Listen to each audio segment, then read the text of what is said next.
The Man Who Loved His Kind. A short story by Virginia Woolf. Trotting through Dean's Yard that afternoon, Prickett Ellis ran straight into Richard Dalloway, or rather, just as they were passing, the covert side glance which each was casting on the other, under his hat, over his shoulder, broadened and burst into recognition. They had not met for 20 years. They had been at school together. And what was Ellis doing?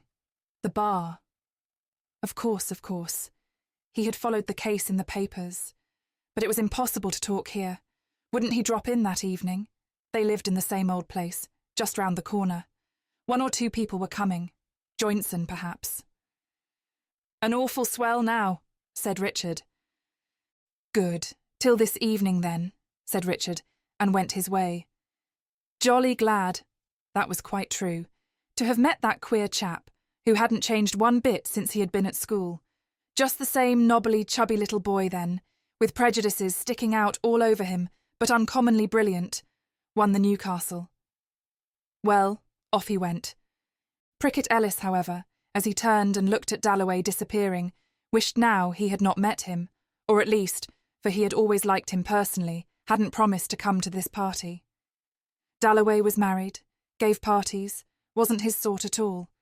He would have to dress. However, as the evening drew on, he supposed, as he had said that, and didn't want to be rude, he must go there.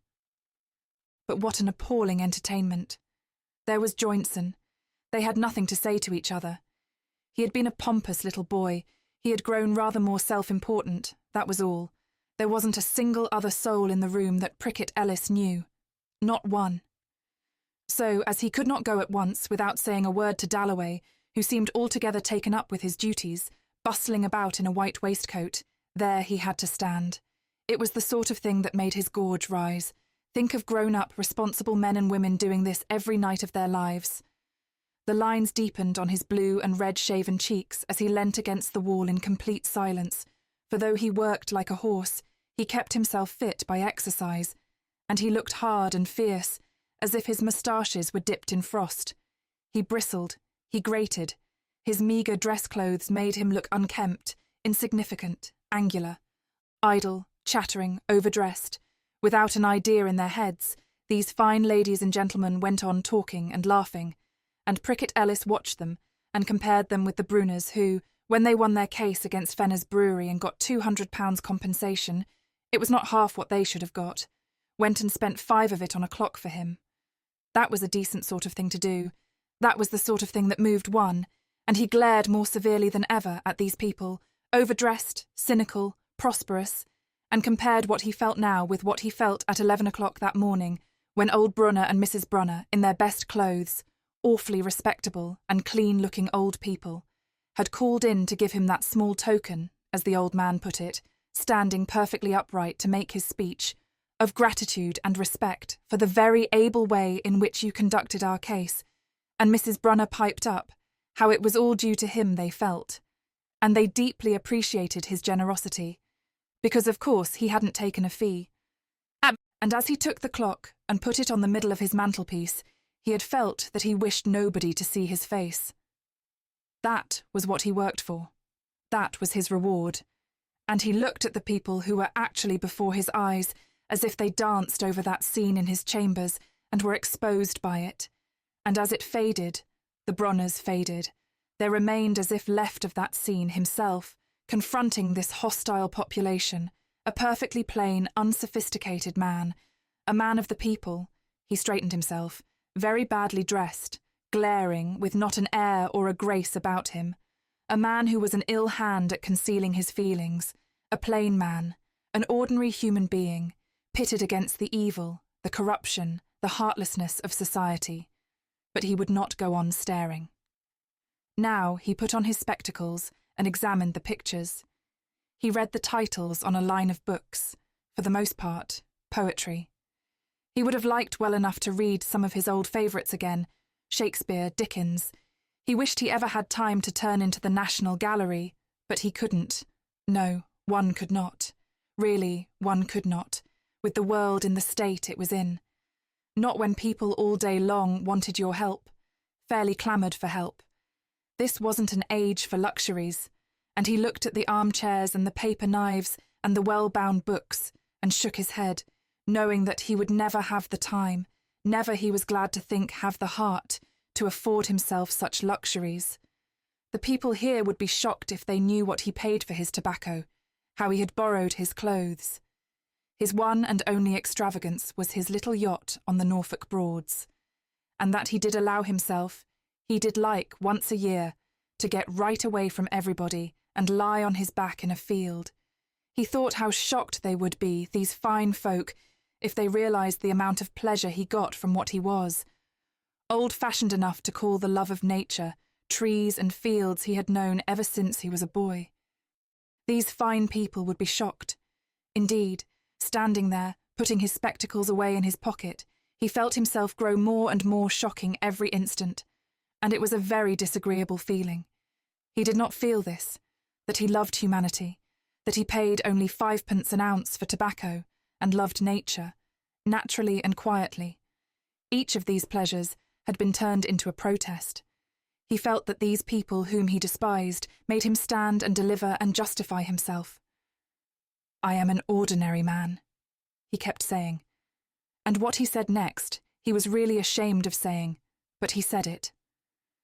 "I have done more for my kind in one day than the rest of you in all your lives." Indeed, he could not help himself. He kept recalling scene after scene, like that when the Brunners gave him the clock. He kept reminding himself of the nice things people had said of his humanity, of his generosity, how he had helped them. He kept seeing himself as the wise and tolerant servant of humanity, and he wished he could repeat his praises aloud. It was unpleasant that the sense of his goodness should boil within him. It was still more unpleasant that he could tell no one what people had said about him. "Thank the Lord," he kept saying. "I shall be back at work tomorrow," and yet he was no longer satisfied simply to slip through the door and go home. He must stay until he had justified himself. But how could he? In all that room full of people, he did not know a soul to speak to. At last, Richard Dalloway came up. "I want to introduce Miss O'Keefe," he said. Miss O'Keefe looked him full in the eyes. She was a rather arrogant, abrupt-mannered woman in the 30s. Miss O'Keefe wanted an ice or something to drink, and the reason why she asked Prickett Ellis to give it her in what he felt a haughty, unjustifiable manner was that she had seen a woman and 2 children, very poor, very tired, pressing against the railings of a square, peering in, that hot afternoon. "Can't they be let in?" she had thought, her pity rising like a wave, her indignation boiling. No, she rebuked herself the next moment, roughly, as if she boxed her own ears. The whole force of the world can't do it. So she picked up the tennis ball and hurled it back. "The whole force of the world can't do it," she said in a fury, and that was why she said so commandingly to the unknown man, "Give me an ice." Long before she had eaten it, Prickett Ellis, standing beside her without taking anything, told her that he had not been to a party for 15 years, told her that his dress suit was lent him by his brother-in-law, told her that he did not like this sort of thing, and it would have eased him greatly to go on to say that he was a plain man who happened to have a liking for ordinary people, and then would have told her, and been ashamed of it afterwards, about the Brunners and the clock. But she said, "Have you seen The Tempest?" Then, for he had not seen The Tempest, had he read some book? Again no, and then, putting her ice down, did he never read poetry? And Prickett Ellis, feeling something rise within him which would decapitate this young woman, make a victim of her, massacre her, made her sit down there, where they would not be interrupted, on 2 chairs in the empty garden, for everyone was upstairs. Only you could hear a buzz and a hum and a chatter and a jingle, like the mad accompaniment of some phantom orchestra to a cat or 2 slinking across the grass, and the wavering of leaves, and the yellow and red fruit like Chinese lanterns wobbling this way and that. The talk seemed like a frantic skeleton dance music, set to something very real and full of suffering. "How beautiful," said Miss O'Keefe. Oh, it was beautiful, this little patch of grass, with the towers of Westminster massed round it black, high in the air after the drawing-room. It was silent, after that noise. After all, they had that, the tired woman, the children. Prickett Ellis lit a pipe. That would shock her. He filled it with shag tobacco, 5p halfpenny an ounce. He thought how he would lie in his boat smoking. He could see himself, alone, at night, smoking under the stars. For always tonight, he kept thinking how he would look if these people here were to see him. He said to Miss O'Keefe, striking a match on the sole of his boot, that he couldn't see anything particularly beautiful out here. "Perhaps," said Miss O'Keefe. "You don't care for beauty." He had told her that he had not seen The Tempest, that he had not read a book. He looked ill-kempt, all moustache, chin, and silver watch chain. She thought nobody need pay a penny for this.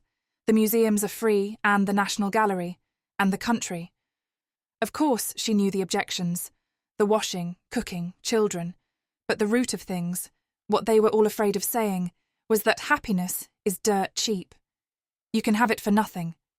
Beauty. Then Prickett Ellis let her have it, this pale, abrupt, arrogant woman. He told her, puffing his shag tobacco, what he had done that day. Up at 6, interviews, smelling a drain in a filthy slum, then to court. Here he hesitated, wishing to tell her something of his own doings. Suppressing that, he was all the more caustic. He said it made him sick to hear well-fed, well-dressed women. She twitched her lips, for she was thin, and her dress not up to standard. Talk of beauty. "Beauty," he said. He was afraid he did not understand beauty apart from human beings.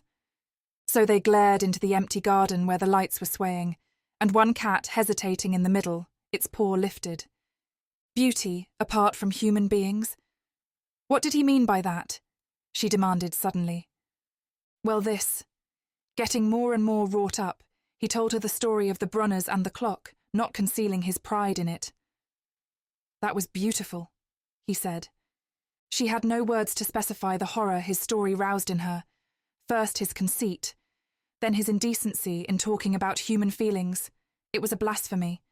No one in the whole world ought to tell a story to prove that they had loved their kind. Yet as he told it, how the old man had stood up and made his speech, tears came into her eyes.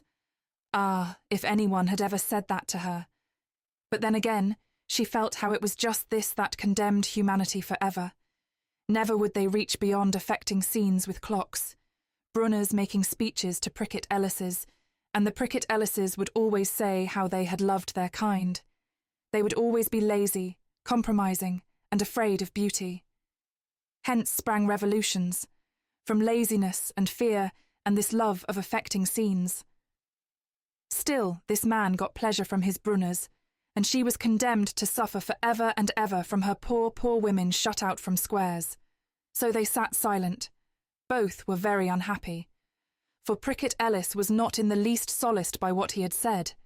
Instead of picking her thorn out, he had rubbed it in. His happiness of the morning had been ruined. Miss O'Keefe was muddled and annoyed. She was muddy instead of clear.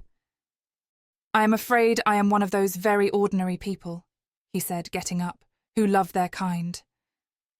Upon which Miss O'Keefe almost shouted, "So do Elle," hating each other, hating the whole houseful of people who had given them this painful, this disillusioning evening. These two lovers of their kind got up, and without a word, parted forever.